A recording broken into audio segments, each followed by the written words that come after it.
Here is an amazing truth. As you enrich your inner self with enlightenments, your outer self will grow correspondingly richer. Yet you will become more and more indifferent to riches, and riches will let go of their obsessive hold on you. You will finally become a naturally and automatically wealthy person with the carefree abandon of a child, and you will enjoy freely. Desires indicate to you things that you have a built-in ability for. You may never have piloted an airplane before, but if you have a desire to do so, it shows you that yourself has the ability and nature to be able to learn to pilot a plane.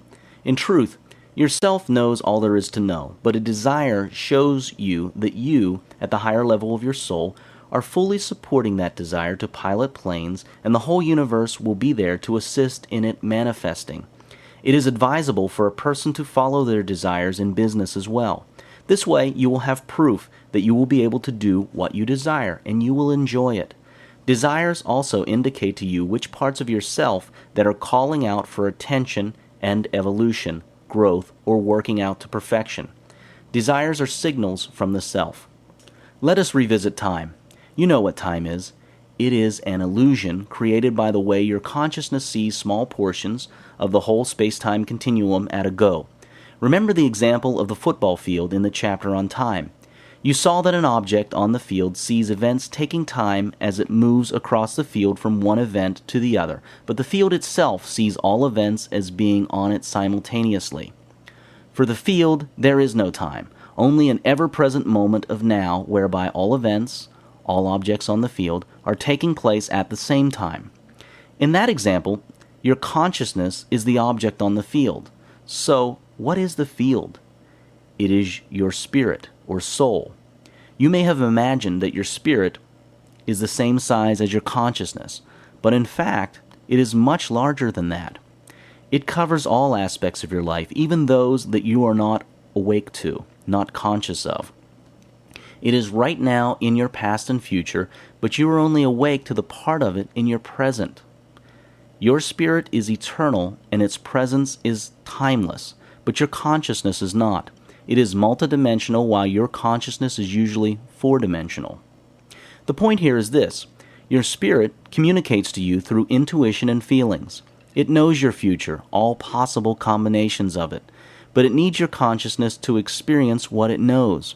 In fact, it knows everything, but it needs consciousness in a physical plane to experience what it knows conceptually. Your self knows exactly what time each event in your future will take place, exactly what you need now to make it take place then. But your future is not fixed. It changes with every choice you make. But whatever choice you make, it knows the series of events after that. And if you wish to get to a certain point in your life in future, it knows how to get there exactly, step by step. There is an old saying that says, "When spirit commands, the universe obeys." To spirit, everything is instant, for it is all over the field at the same time. A big reason that you experience non-instantaneous gratification of your wishes is because you may not be listening to spirit. The main reason that things seem to take time to become from when you wish them to be to when you experience them is that you may not be listening to spirit. If you were aware of what spirit is choosing at every stage, and you know this through intuition and feelings, you would choose the same, and as soon as you choose, you would find that what you chose has popped up right in your face, ready to be experienced. Try to see this. Your spirit has everything instantaneously. There are no delays between choice and having, but your consciousness usually experiences a delay. That delay is caused by differences in choice between what your ego, your personality here on earth, chooses and what your self chooses. Remember, you are yourself, but you also have an ego and personality and mind. So all choices are yours, but your spirit's choices are the most powerful, so to speak. Yet all choices are acted upon by the universe. If your self chooses to experience a choice called A1 and your ego chooses A2, you will get to A2, but you will find a delay in time due to the confusion both choices pass on to the universe. But if you choose A1 and spirit chooses A1, then you will find no delay at all. People now call these occurrences synchronicity. It happens when you think of something or a person, and immediately when you think this, the same thing or person coincidentally appears or calls you just right then. And you say, "Wow, what a coincidence." But it is not a coincidence. It is just unison between spirit choices and ego, mind and emotional choices. All your other parts chose what your spirit part chose, and the result of the choice was instantaneous. You see, your desires arise from spirit. Spirit chooses just the right sequence of events to arrive at a desired end. Remember, you are your spirit, so these are your choices. But you have many components and levels, some that you are not conscious of unless you choose to be. Fear is in the world of ego, so is emotions and non-detachment, and so on.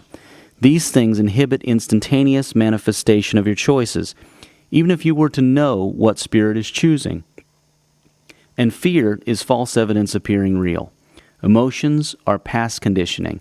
They are reactions instead of creation, and life is about recreation. Non-detachment rises out of fear, out of illusion that loss and failure is an actual existence. Learn to be aware, intuitive, detached, and creative instead of reactive, and start seeing fear as false evidence appearing real. And you will start to experience more and more of your choices the instant you make them or very soon after you make them. Learn to trust your intuition. Realize that you are a soul and your true nature is indestructible and all-knowing.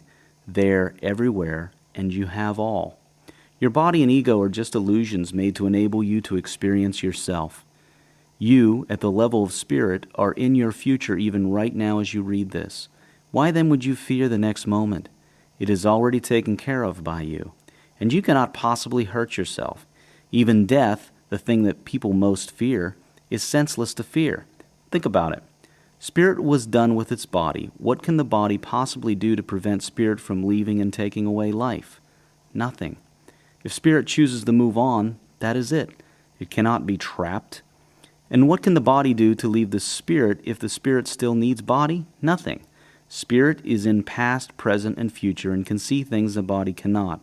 Body cannot conspire against spirit. Do you see how ego fights a fruitless war of fear against death and everything else? Do you see how fear itself is the destroyer? Spirit loses nothing. It cannot possibly lose. It knows that even after the body dies, spirit is still intact as it was before, and it is all good. It is ego that fears death, and only because death is unknown. People who know death cease to fear it, as you may have heard. Now think about your birth. Just as you may not be aware of the all of the choices that you are making as spirit, just a few of them, you most likely are unaware of the choices you made with regards to your birth. That does not mean that there were no choices made. You chose a purpose, as we saw in the chapter on purpose. You had many purposes, desires, and wishes for further growth in various aspects. You chose the exact right circumstances, body, configuration, and location to be born in to fulfill your desires, purposes, choices for growth, and to stop believing in certain illusions. At every moment, you sent yourself the right people and things in your life to take you to the next step. Sometimes your ego refused to take them, but nevertheless, you sent them. Do you start to see how it all works? If you are still not convinced, think about this. What do people say when they are thinking of suicide? I can't live with myself anymore. Look at that statement. There are two people in one. It is like a person saying, I cannot live with this other guy anymore. Yet it is two individuals in one. One of them feels immortal and desires to end association with the other, which it knows is mortal, and the one where the suffering is coming from. Deep within everybody there is knowledge that we are an immortal soul with a mortal illusionary body and ego. It is in believing in our illusionary part is the real part that all suffering comes from. It is when we live in the illusion instead of using it as we came to do that causes pain and lacking. The illusions are very necessary. They are beautiful gifts, but start using them instead of living in them. Vipassana, insight or mindfulness, meditation, takes your awareness to the level where you can watch your subconscious mind create thought. You can observe your sponsoring thoughts. It gives you a chance to fix your subconscious and ego through a process called mindfulness. It also takes you to levels beyond the subconscious. It is a wonderful tool. You are your spirit, not your body, personality, conditions, or anything else. Yet your spirit is eternal and all that is. Your spirit is real. You are spirit. You are real. The real creates the illusion, not the other way around. The spirit or soul chooses a purpose or purposes when it chooses to manifest itself as a human being on earth. This purpose is co-chosen with all other spirits, with the One.